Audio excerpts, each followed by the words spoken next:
그 다음에 비익이 있습니다. 비익이요.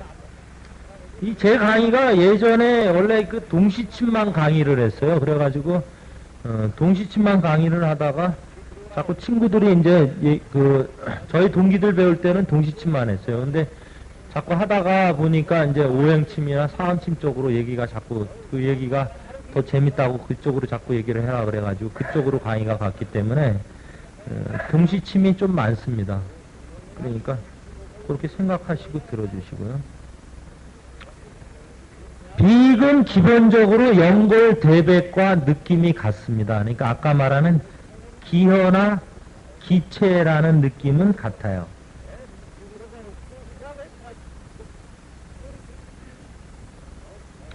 비익은 단경상으로 잘 듣습니다.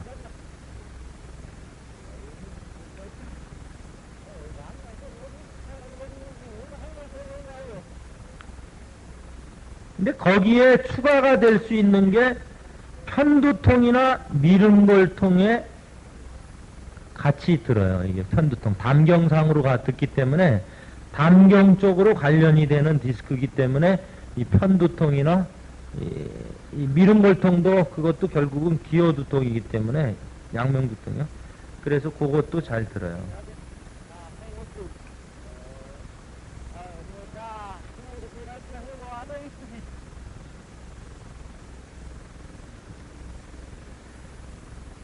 근데 거기서 특히 비익이 어떤 경우에 그럼 연골하고 어떠한 차이가 있냐 그랬을 때 대부분이 머리가 그러니까 어지럽거나 눈이 침침하거나 머리가 안 맑다 이런 얘기들을 해요. 그러니까 똑같은 기어의 느낌이나 기체의 느낌이라도 그 머리가 어지럽거나 눈이 침침하거나 안 맑다, 두 불청이다 이런 얘기를 하면은 비익으로 가는 게 좋겠구나 이렇게 생각하시면 돼요.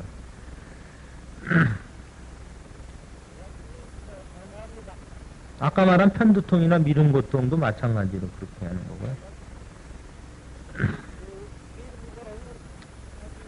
미름골통이라는 거는 이 눈썹 있는데 여기가 아프다 그러는 건데 이거는 담으로 인한 거거든요. 그래서 기어 숙담이기 때문에 결국은 비익으로 듣는 겁니다.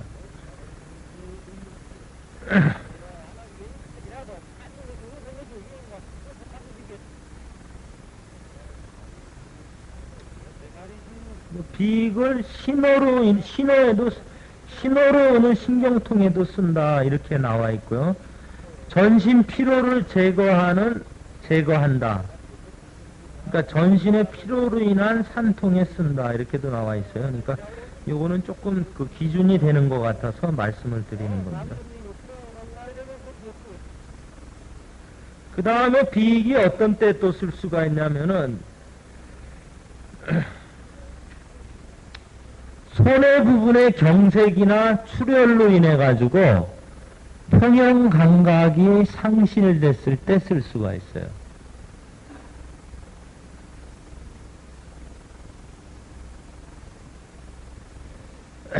저희 한의원에 손의 부분에 뭐 위축이 됐고 뭐 위축도 됐고 경색도 됐고 이런 분들이 꽤 많이 오거든요. 손의 부분이. 근데 손해라는 개념을 갖고 손해가 위축됐다는데 뭐를 쓰지? 이래버리면은 그 다음에 그 환자 치료할 수가 없어요.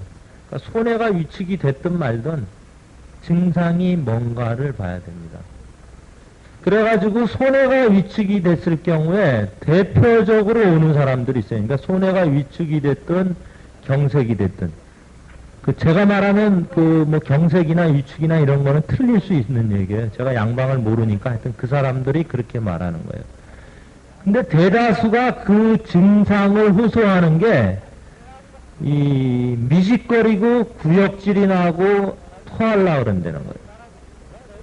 그러니까 중풍 환자들이 일반적으로 오면은 중풍이 올 때만 그 증상이 있는데 이 환자들은 시간이 지났는데도 그러니까 초기 증상이 지났는데도 불구하고 속이 미식거리고 구역질이 난다라는 얘기를 계속해요.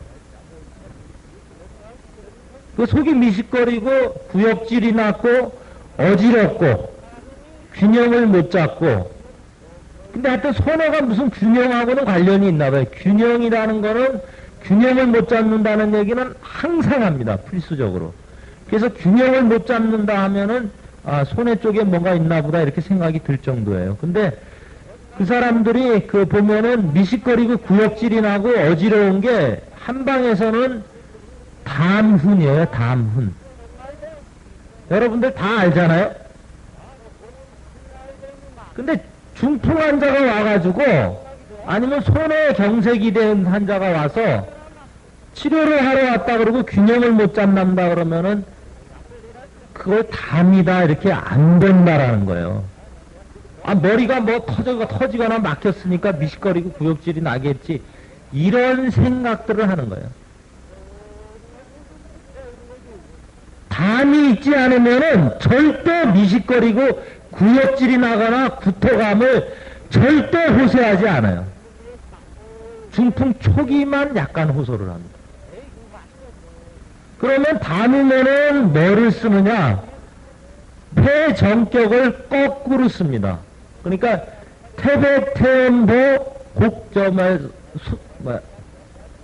소부 어제사를 태백태음사 소부 어제보 이렇게 들어가는 거예요. 그렇게 놓으면은 그 사람들의 미식거리고 구역질이 나고 어지러운 증상이 멈춰요.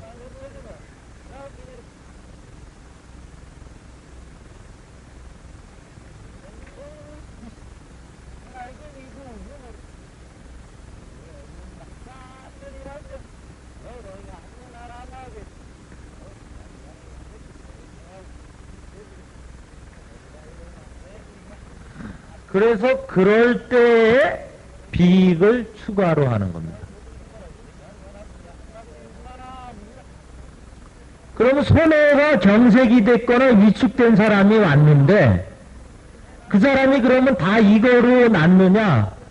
미식거리거나 구역질이 나거나 어지럽다는 사람은 거의 100% 낫습니다. 이 증상으로.